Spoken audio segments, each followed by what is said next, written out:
কিছুমান মানুহক মই নিজতকৈ বেছি ভাল পাই ভুল কৰিছো। কিছুমান মানুহক মই বিশ্বাস কৰি ভুল কৰিছো।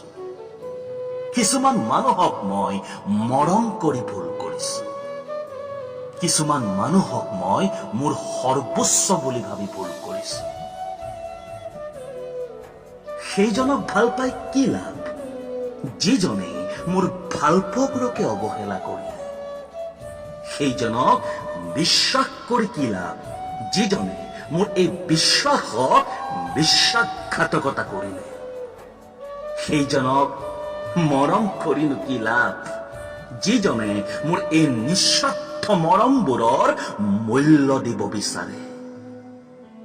সেইজন মানুহক নিজৰ সৰ্বোচ্চ বুলি ভাবি কি লাভ যিজনে ওলোটাই মোকেই সন্দেহ কৰে?